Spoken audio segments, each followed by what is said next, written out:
Bienvenue sur le podcast des Montessori 7, Montessori à la maison. Je suis Anne-Laure Schneider, formatrice Montessori et maman de 5 enfants instruits en famille. Ma mission, c'est d'aider les parents, les assistantes maternelles, bref, tous ceux que dans notre communauté nous appelons des souricettes, à mettre en pratique la philosophie Montessori chez eux, avec leurs enfants ou les enfants qu'ils gardent. Dans ce podcast, nous parlerons donc de pédagogie Montessori, mais aussi de discipline positive, d'instruction en famille, ce que l'on appelle aussi l'école à la maison, de co-schooling et de bien d'autres choses encore. Enfant bilingue, comment faire? La question que je me pose et que je vous pose aujourd'hui est double en réalité. C'est à la fois comment faire pour que mon enfant soit bilingue, mais aussi nous vivons dans une famille bilingue, mon enfant est naturellement bilingue, à partir de là comment faire et en particulier comment lui apprendre ces langues à l'écrit. Parce que généralement les enfants sont bilingues à l'oral avant de l'être à l'écrit. Alors je vais développer ces deux aspects successivement, mais vraiment ce podcast pourra vous intéresser que vous viviez vous-même dans une famille bilingue ou un environnement bilingue, que votre enfant soit bilingue ou non, et peut-être simplement si vous-même vous avez le souhait que votre enfant soit bilingue ou en tout cas aussi compétent que possible dans 2 langues, voire plus. Alors prenons ce premier cas. Comment aider nos enfants à devenir bilingues? Alors on le sait, il n'y a pas vraiment de secret derrière. Plus un enfant apprend tôt une autre langue, plus c'est facile. Plus il le fait par l'esprit absorbant dont parlait Maria Montessori. Un enfant apprend sa langue maternelle simplement en entendant ses parents, donc c'est pour ça qu'on appelle ça une langue maternelle. On pourrait aussi l'appeler langue paternelle, mais la maman parle dès la grossesse à son enfant et qui entend sa voix. Bref, la langue maternelle est apprise uniquement par esprit absorbant, sans qu'on reçoive vraiment de cours spécifiques pour l'apprendre. Eh bien, quand il y a plusieurs langues, c'est la même chose. L'enfant va absorber 2 langues. Ça va prendre plus de temps pour atteindre un certain niveau. Vous savez qu'on parle de niveau de compétence en langue, avec les niveaux A1, A2, A3, etc. Donc, partons là-dessus. Il va falloir plus de temps pour un enfant qui vit dans un environnement bilingue pour atteindre peut-être le niveau A1 en français. Mais il atteindra plus vite le niveau A1 en français et en anglais qu'un enfant monolingue, je ne sais pas comment dire autrement, atteindrait le niveau A2 en français. Bon, ce ne sont pas des choses qui sont chiffrées, sur lesquelles j'ai des études à vous présenter, simplement pour vous expliquer comment ça se passe. C'est-à-dire qu'un enfant qui apprend par exemple l'anglais et l'allemand va mettre plus de temps à connaître 100 mots de vocabulaire dans ces 2 langues qu'un enfant qui ne parlerait que français et qui donc n'aurait à apprendre que 100 mots de vocabulaire au total. En revanche, notre enfant bilingue mettra moins de temps à apprendre ces 100 mots de français et ces 100 mots d'allemand que l'enfant monolingue ne le fera pour apprendre 200 mots de français. Donc c'est là où l'apprentissage se fait à la fois plus vite et en même temps pas si vite que ça. Par ailleurs, il y a souvent des confusions chez les jeunes enfants entre les différentes langues. Tout simplement parce que avec ces 2 langues dans le cerveau, parce qu'il s'agit vraiment d'une modification de la structure du cerveau, eh bien parfois c'est le mot en allemand qui va venir en premier, parfois c'est le mot en français, y compris dans une phrase où peut-être les mots français et allemand vont alterner en fonction de ce qui est le plus simple, le plus naturel pour l'enfant. Bon, ça c'était juste pour poser quelques bases sur ce qu'on sait. Donc on sait que ça vient, pour ce qui est de la langue orale, par esprit absorbant, sans qu'il n'y ait besoin de faire grand-chose. On sait aussi que ça ne ralentit pas globalement l'apprentissage des langues, au contraire ça l'accélère. En revanche, il peut y avoir un léger retard de vocabulaire dans l'une des langues, dans chaque langue prise individuellement par rapport à des enfants qui n'apprendraient qu'une seule langue à la fois. C'est normal, il n'y a pas de quoi s'inquiéter. Les confusions entre les 2 langues sont aussi fréquentes, naturelles, c'est normal et il n'y a pas de quoi s'inquiéter. Bon. Maintenant, comment faciliter les choses à l'enfant? Ou bien, vous vivez naturellement dans un environnement bilingue, trilingue. Par exemple, je ne sais pas, c'est papa qui est allemand, maman est française et l'enfant vit en France. Bon. Pour l'enfant, les choses sont très cadrées. Il va naturellement apprendre que son papa parle allemand, que sa maman parle français et qu'à l'extérieur, on parle français.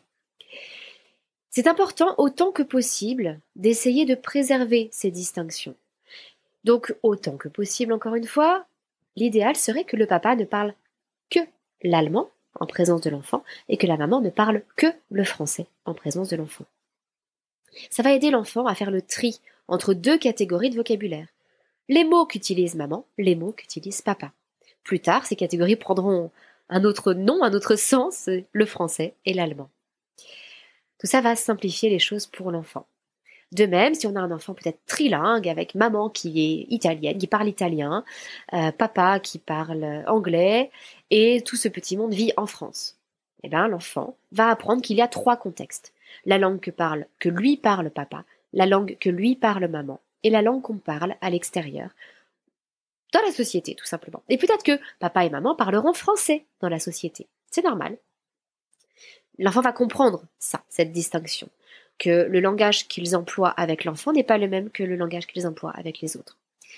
Mais chaque fois que l'on peut établir cette distinction, ça va simplifier les choses. Alors si l'enfant ne vit pas dans un environnement multilingue, mais que vous avez envie malgré tout d'aider votre enfant à développer une deuxième langue le plus tôt possible, parce que vous savez que c'est plus facile quand on le fait le plus tôt possible, eh bien là il va falloir faire des adaptations. Alors oui, c'est vrai, plus un enfant est confronté à une autre langue avant 3 ans, plus il va garder en tête les différentes sonorités de la langue, les différentes façons de prononcer les sons de la langue, et plus ce sera facile pour lui d'avoir un bon accent et une bonne prononciation plus tard. Très bien.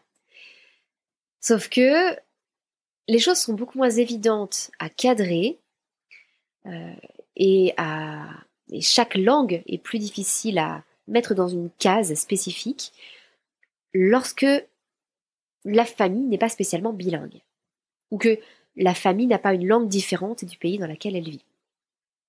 Alors pour recréer cette espèce de contexte différent pour les deux langues, il y a plusieurs choses que vous pouvez faire. Vous pouvez choisir, décider que l'un des parents ne parlera plus que telle langue avec l'enfant et que l'autre parent parlera une autre langue avec l'enfant. Je vous avoue que c'est très difficile. Très, très, très difficile. Je pense que ça me paraît même inhumain, en fait, de demander à un parent de renoncer à l'usage de sa propre langue maternelle avec son enfant. J'ai moi-même essayé, parce que lorsque j'ai eu mon premier enfant, mon aîné, j'étais bilingue en anglais. Je travaillais d'ailleurs avec un directeur de recherche qui était américain. Donc, je travaillais au quotidien en anglais. J'étais bilingue. D'ailleurs, 2 ans après, je me reconvertissais comme traductrice-interprète. Ça n'était pas un souci. Et j'ai essayé à un moment de parler en anglais à mon fils. Alors déjà, je me suis aperçue que j'avais appris beaucoup de vocabulaire. Je connaissais beaucoup de vocabulaire autour des maths, forcément, c'était mon domaine de travail. Beaucoup de vocabulaire journalistique. Je pouvais tenir une conversation avec, je sais pas, un homme politique anglais, je pense, sans problème. Je pouvais lire The Economist, mais c'est vrai que le vocabulaire de la petite enfance, c'est quelque chose que je n'avais pas appris. J'ai découvert, par exemple, que je ne savais pas dire biberon. Bon, biberon, c'est bottle, c'est une bouteille, en fait. Mais voilà, je ne savais pas dire ces petites choses-là. Je ne savais pas dire doudou. Je ne savais pas dire poussette. Des mots, pourtant de la vie de tous les jours, mais qu'on n'apprend pas à l'école. Bon, ça, c'est une petite parenthèse. Mais j'ai essayé, du coup, de parler à mon fils en anglais. Et là, je me suis aperçue que ça ne sortait pas. Je n'arrivais pas, par exemple, à trouver des petits mots doux. Vous savez, tous ces petits mots charmants qu'on utilise avec notre enfant. Mon chéri, mon amour, ma petite puce, mon petit ourson, mon lapin, mon petit canard. Voilà, tous ces petits mots affectifs, ces surnoms, cette façon de parler à son enfant, quand on doit la transposer dans une autre langue, ça semble totalement artificiel. Et donc, de mon côté, j'avoue que j'ai été totalement incapable de parler naturellement avec mon fils en anglais. Et par ailleurs, ce que je ne faisais pas et que j'aurais dû faire pour bien faire, c'était de trouver quand même un contexte différent pour le français et pour l'anglais. C'est une époque où j'ai beaucoup élevé notre fils aîné toute seule, parce que mon mari, qui était militaire, était beaucoup parti en mer. Il est parti 12 mois sur les 13 premiers mois de notre fils. Donc, c'est une période que j'ai beaucoup passée seule avec mon fils, avec ses grands-parents aussi, bien entendu, des cousins, etc. Mes seuls parents. Eh bien, c'était encore plus difficile pour moi de séparer les choses et je ne pouvais pas me dire, c'est mon conjoint qui va parler français et moi je vais parler anglais. Parce qu'il fallait quand même qu'il entende du français de ma part aussi, puisque j'étais quasiment la seule parente à ce stade-là. Eh bien, ce que j'aurais pu faire, et que je n'ai pas fait parce que comme je vous l'ai dit, ça n'était pas naturel pour moi, j'aurais pu choisir des temps spécifiques. Par exemple, le temps du rituel du soir, qui se serait déroulé uniquement en anglais, avec une petite histoire en anglais ou une petite chanson en anglais. J'aurais pu choisir le rituel du matin, que le lever se passe en anglais, ou les repas. Bref, j'aurais pu choisir des moments spécifiques qui, tous les jours, se seraient déroulés en anglais, dans lesquels nous aurions pris nos habitudes. Et en faisant comme ça, l'enfant est capable de comprendre qu'il y a une langue pour tel moment de la journée et une langue pour tel autre moment de la journée. De même que l'enfant est capable de comprendre qu'il y a une langue pour une personne, une autre langue pour une autre personne, ou qu'il y a une langue dans un endroit, par exemple la maison, et une langue pour un autre endroit, par exemple la crèche, l'extérieur, la société, peu importe. Mais en tout cas, ça aide énormément lorsque on peut distinguer les contextes comme ça pour les enfants, pour les aider à devenir bilingues ou multilingues. Alors, même si, comme moi, ça ne vous semble pas très naturel de parler une langue étrangère à votre tout petit, vous pouvez tout simplement incorporer des chansons et des histoires en anglais. Et c'est là que le rituel du soir ou le rituel du matin peuvent être précieux. L'enfant va comprendre qu'il s'agit d'une autre langue, que c'est un contexte particulier. Et malgré tout, l'enfant va pouvoir entendre ces différentes sonorités, s'en imprégner et du coup améliorer sa prononciation pour plus tard. Donc voilà les recommandations que je peux vous faire si vous vivez dans une famille bilingue ou si vous aimeriez que votre enfant soit aussi armé que possible pour apprendre des langues étrangères plus tard. Mais lorsqu'on arrive à l'âge de l'apprentissage de l'écrit, que doit-on faire? Et alors là, mes conseils sont très différents suivant les langues concernées. C'est un cas que je rencontre très souvent dans l'accompagnement que je propose à mes stagiaires. J'ai un accompagnement à la parentalité et à l'instruction en famille Montessori. Et dans cet accompagnement, forcément, comme c'est en ligne, ça attire aussi un public d'expatriés. Pas seulement, mais entre autres, un public d'expatriés. Donc, j'ai peut-être un peu plus que dans des formations en présentiel, un certain nombre de familles multilingues. Ou bien des familles où tout le monde parle français mais qui sont expatriés, ou des couples mixtes qui vivent parfois encore dans un troisième pays. Bref, j'ai beaucoup de situations différentes. Et là, il faut faire attention. Pourquoi? Parce qu'il ne faut pas que l'enfant mélange tout à l'écrit. Et là, ça dépend des langues qui sont concernées. Déjà, ça dépend de la proximité entre les deux langues. Par exemple, si vous avez un enfant qui est bilingue à l'oral en français et en espagnol, les choses vont être beaucoup plus simples que si vous avez un enfant qui est bilingue en français et en arabe, pour tout un tas de raisons. Première raison, parce que le français et l'espagnol sont toutes les deux des langues romanes. Ça fait partie de la grande famille des langues romanes et néo-romanes. Donc l'espagnol, le portugais, le français évidemment, le roman, il me semble aussi, en Suisse, sans garantie, le roumain, étonnamment, qui est aussi une langue romane, l'italien, évidemment. Tout ça, ce sont des langues romanes. Vous avez les langues germaniques, comme l'anglais, l'allemand, le néerlandais. Vous avez des langues slaves, comme le russe, le polonais, etc. Vous avez des langues... alors les langues helléniques, je crois qu'il n'y a guère que le grec ancien, grec moderne. Vous avez des langues sémitiques, comme l'hébreu ou l'arabe, etc., etc. Bref, vous avez des familles de langues. Donc évidemment, ça va être plus facile d'apprendre à l'écrit des langues qui font partie de la même famille. Il y aura moins de confusion. Autre point très important, et c'est pour ça que je disais que apprendre le français et l'arabe à l'écrit en même temps, ça allait être beaucoup plus compliqué, il faut voir l'écriture. Vous avez le sens d'écriture et vous avez le type de caractère utilisé, si l'on veut.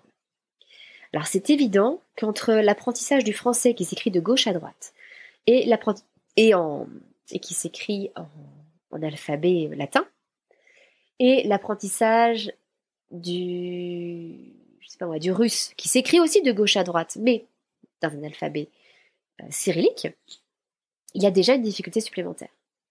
Entre le français et l'arabe, où non seulement les lettres sont différentes, mais en plus le sens d'écriture change totalement, ça risque d'être encore plus compliqué. Même chose avec l'hébreu et le japonais, par exemple, qui s'écrivent de droite à gauche. Dans la pédagogie Montessori, on passe beaucoup de temps dans la vie pratique à préparer le geste d'écriture. Et tout ce travail, il va falloir choisir dans quel sens on le fait. Est-ce que je le fais de gauche à droite? Est-ce que je le fais de droite à gauche? Donc on va forcément privilégier une langue plutôt qu'une autre si les deux langues ne s'écrivent pas dans le même sens. Donc lorsqu'on a des langues qui sont très différentes, à mon sens, la seule solution, c'est de distinguer les deux apprentissages à l'écrit, d'apprendre totalement une langue à l'écrit. Quand je dis totalement, ça veut dire que l'enfant doit être capable d'écrire et de lire correctement des choses simples, mais quand même, dans l'une des deux langues, avant de passer à l'apprentissage de l'écrit dans l'autre langue. À mon sens, c'est ce qu'il y a de plus simple et ce qui entraîne le moins de confusion chez l'enfant. À l'autre opposé du spectre, vous avez des langues qui sont très proches, qui s'écrivent avec le même alphabet et dans le même sens. Par exemple, le français et l'italien. L'apprentissage de ces deux langues, alors il y a encore une petite subtilité, c'est la prononciation de ces langues, des lettres dans ces langues. Les lettres en français et en italien se prononcent à peu près de la même façon. Il y a quelques différences, mais très faibles. Donc on peut apprendre ces deux langues à l'écrit avec un léger décalage, mais les faire quasiment en parallèle. Ça, c'est possible, c'est tout à fait possible. Et c'est d'ailleurs, alors pas forcément ce que je recommande, on peut toujours attendre pour apprendre la deuxième langue, mais si on a des raisons particulières, par exemple, parce qu'à l'école, il est en train d'apprendre en français, parce qu'à l'écrit, dans la famille, il a besoin de pouvoir lire aussi dans sa langue familiale. Si vous avez une raison de le faire particulière, vous pouvez tout à fait entamer ces apprentissages en parallèle avec un léger décalage. Ça n'est pas quelque chose que je recommande pour des langues radicalement différentes comme le français et l'hébreu par exemple. En revanche, le bon point, c'est que dans la pédagogie Montessori, on profite des périodes sensibles de l'enfant pour apprendre à lire et à écrire. Donc on va démarrer l'apprentissage de la lecture et de l'écriture quelque part entre 3 ans et 6 ans, au moment où l'enfant manifestera l'envie, le besoin, le désir d'apprendre à lire et à écrire. À partir de là, ça veut dire qu'un enfant peut très bien, un enfant qui suit une progression Montessori, peut très bien savoir lire et écrire correctement, ma foi, vers 6 ou 7 ans. Ce qui veut dire que vous pouvez très bien démarrer l'apprentissage à l'écrit d'une langue familiale, la langue du papa, de la maman, avant que l'enfant n'apprenne l'écrit à l'école, ce qui se fait plutôt vers 6-7 ans. Voilà, c'est juste une possibilité. Ça vous permet de trouver le bon créneau pour apprendre l'écrit à votre enfant, en sachant que quand on profite des périodes sensibles, évidemment, tout va beaucoup plus vite. J'espère que cela vous éclaire un petit peu pour savoir comment faire avec un enfant multilingue, bilingue, trilingue. Sachez avant tout que c'est une chance, c'est une immense richesse. Et laissez-moi finir sur cette note-là, que plus on connaît de langues, plus il est facile d'en apprendre de nouvelles. Donc si votre enfant est déjà bilingue, il pourra beaucoup plus facilement devenir trilingue, quadrilingue, etc. Encore une fois, c'est une chance, c'est une ouverture sur les autres cultures du monde, puisque ça donne accès à l'écrit des autres cultures du monde, à l'oral aussi évidemment, puisque ce sont des enfants chez qui il faut que l'oral soit développé auparavant. Et donc, voyez vraiment cela comme une richesse, un cadeau que vous faites à votre enfant. Alors, une petite précision que j'aurais dû faire en tout début d'épisode, attention, je parle là d'enfants qui sont déjà bilingues à l'oral, avant d'aborder le travail à l'écrit. L'une des premières étapes dans la pédagogie Montessori pour apprendre à lire et à écrire, l'un des prérequis, c'est d'avoir un vocabulaire riche. Donc on va d'abord enrichir le vocabulaire à l'oral avant de passer au travail à l'écrit. Mais en tout cas, en ayant démarré l'apprentissage à l'oral avant 3 ans, en ayant poursuivi l'apprentissage à l'écrit peut-être entre 3 et 6 ans, ou plus tard, après l'apprentissage d'une autre langue à l'écrit, eh bien votre enfant aura de solides bases qui l'accompagneront tout au long de sa vie. Voilà, c'est tout le mal que je vous souhaite. Et sachez aussi que si vous choisissez de ne pas mettre en immersion votre enfant de moins de 3 ans dans une autre langue, c'est un choix parfaitement respectable aussi. Et je vais être très franche, même avec mon passé de traductrice-interprète, je n'ai pas tellement parlé en anglais à mes enfants jeunes. Par manque de temps, par manque d'énergie, par manque de tout un tas de choses.